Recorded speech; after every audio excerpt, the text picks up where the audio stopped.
મિત્રો આજે પણ યુટ્યુબ ચેનલ તમામ મિત્રોનું સ્વાગત છે અને જય માતાજી બધા મિત્રોને.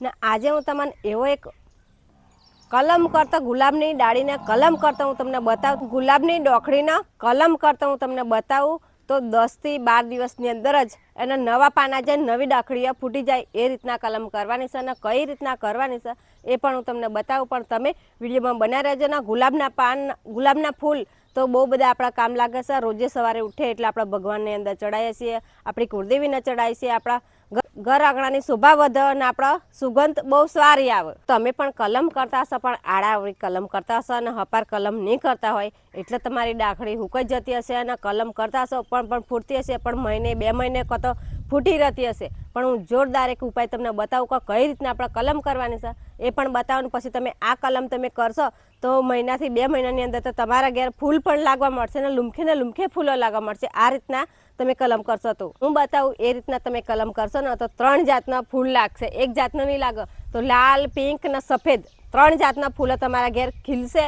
તો તમારું ઓખણું પણ બહુ બધું શોભશે. તો લોકો વિચાર કરશે કે તમે કઈ રીતના આ કલમ કરી તો 3 જાતના ફૂલો તમારા ઘેર ખીલે છે. તો આપણે તેના માટે આપણે ગુલાબની ડાળી લેવાની છે. તો ચેવડી લેવાની છે? આવડી જ લેવાની છે. આપણે વેથ ભરીને લેવાની છે અને ખાલી પેન્સિલ જેવડી જ લેવાની છે. તો આ એ ટાઈપ આપણે ડાળી લઈ દીધી છે અને કઈ રીતના કલમ કરવાનું એ પણ હું તમને બતાવું. માટીનું પીએચ લેવલ કમ્પ્લીટ હોય તો 10 થી 12 દિવસની અંદર તમારી ડાખડી ફૂટી જાય અને જલ્દી વિકાસ થઈ જાય. તો કઈ રીતના આપણે માટીનું પીએચ લેવલ બનાવવાનું છે એ પણ હું તમને બતાવું. પણ તમે વિડીયોમાં બન્યા રહેજો. તો આ આપણી માટી છે ને આપણી માટીને આપણે એકદમ ઝીણી ઝીણી કરી નાખવાની છે આ રીતના. ને પછી આની અંદર બીજું ઉમેરવાનું છે, શું નાખવાનું છે એ પણ હું તમને બતાવું. પણ તમે વિડીયોમાં બન્યા રહેજો. તો એકદમ ઝીણી ઝીણી કરી દેવાની છે. આ બધી રોડીઓ છે એ બધી આપણે ભાગી કાઢીએ ને ભાગીને એકદમ ઝીણું ઝીણું પાવડર જેવું કરી દઈએ આ માટી બધી. તો આ માટીની અંદર પોટેશિયમ છે કે નથી એ આપણને ખબર નથી, પણ પોટેશિયમ વધારવા માટે આપણે ચૂલાને 2 મુઠ્ઠી જેટલી આપણે રાખોડી અંદર નાખી દઈએ. તો 2 મુઠ્ઠી જેટલી આપણે રાખોડી અંદર નાખી દઈએ એટલે પોટેશિયમ વધી જાય ને પછી આ રીતના આપણે મિક્સ કરી દેવાનું છે. તો આ રીતના આપણે મિક્સ કરી દઈશું. પોટેશિયમ ઓછું હશે તો પણ વધી જશે. તો મિક્સ પણ આપણે કરી દીધું છે. એ પણ હું તમને બતાવું. પણ તમે વિડીયોમાં બન્યા રહેજો. તો આપણે ચૂલાની રાખ અંદર નાખી દીધી છે અને મિક્સ પણ આપણે કરી દીધું છે. અને પછી ત્રીજા નંબરમાં આપણે રેતી નાખવાની છે. તો રેતી પણ 2 મુઠ્ઠી જેટલી આપણે નાખી દઈએ.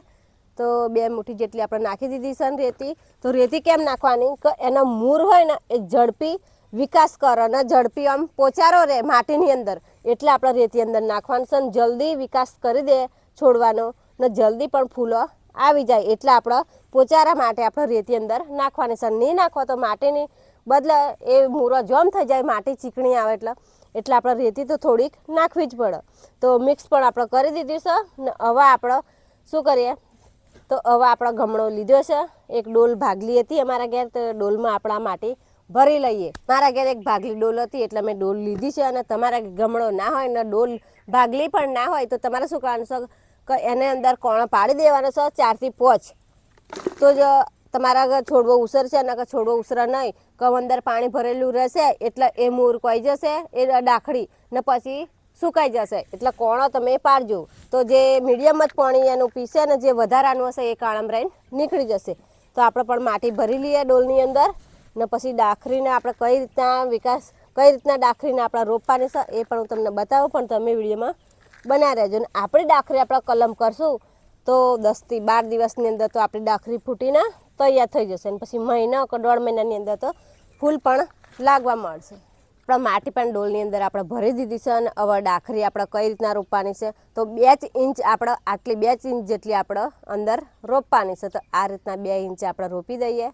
તો 2 ઇંચ જેટલી આપણે રોપી દીધી છે.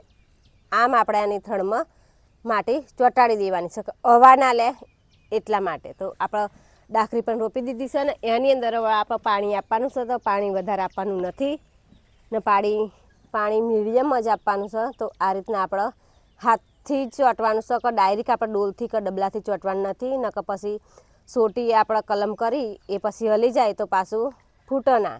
તો આની ઉપર આપણે એક ડબ્બો મૂકી દઈએ. તો ડબ્બો ક્યાં મૂકવાનું છે કે બહારની ગરમ હવા ના જાય તે માટે આપણે ડબ્બો મૂકવાનો છે. તો આપણે ડબ્બો પણ મૂકી દીધો છે. અને પછી આપણે ત્રીજા દિવસે શું કરશું કે 1 કપ ખાટી છાશ લેવાની છે ને 1 લીટર પાણી રેડો.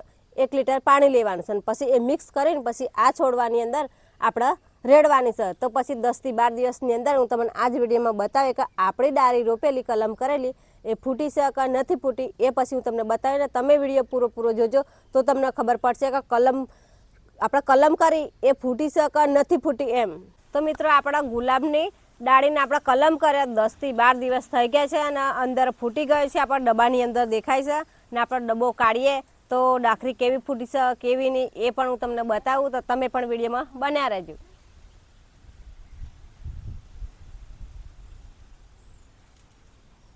તો આપણી ડાળી પણ ફૂટીને તૈયાર થઈ જશે મિત્રો. તો તમે પણ વિડીયોમાં જોઈ શકો છો કે કઈ રીતના આપણે કલમ કરેલી ને કેટલી મસ્ત ડાળી એની ફૂટી ગઈ છે ને મને તો એવું લાગે છે કે બીજા મહિનાની અંદર તો આના ફૂલ પણ લાગવા મળશે. તો મિત્રો 10 થી 12 દિવસની અંદર કેમ ફૂટી ગઈ છે? તો આપણે માટી લીધેલી, થોડીક રેતી લીધેલી અને થોડીક આપણે ચૂલાની રખ્યા લીધેલી. તો માટી આપણે જોરદાર બનાવેલી એકદમ પોચારો. તો પોચારાના બદલે આપણે 10 થી 12 દિવસની અંદર આપણે આ ડાખરી ફૂટીને તૈયાર થઈ જશે ને આપણે એની મય પછી આપણે 3જા દિવસ થયો એટલે ખાટી છાશ 1 કપ લીધેલો અને 1 લીટર પાણી લીધેલું. તે પણ એ પાણીના અમે આવવાની મૂળની અંદર અમે નાખેલું.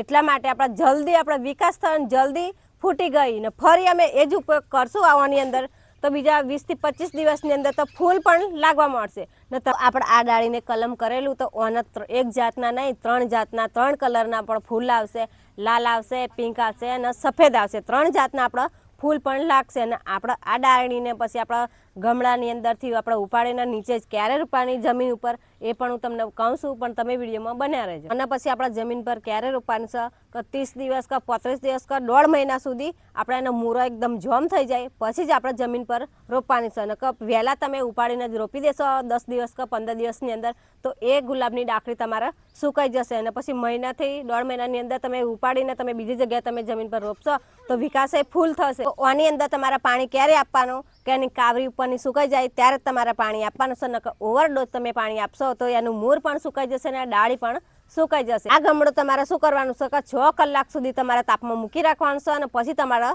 છોડ લઈ લેવાનો છે. તો આ રીતના તમે 10 દિવસ કે 15 દિવસ કરશો તો જોરદાર વિકાસ થઈ જશે. તો વિડીયો ગમે તો લાઈક કરજો અને શેર કરજો.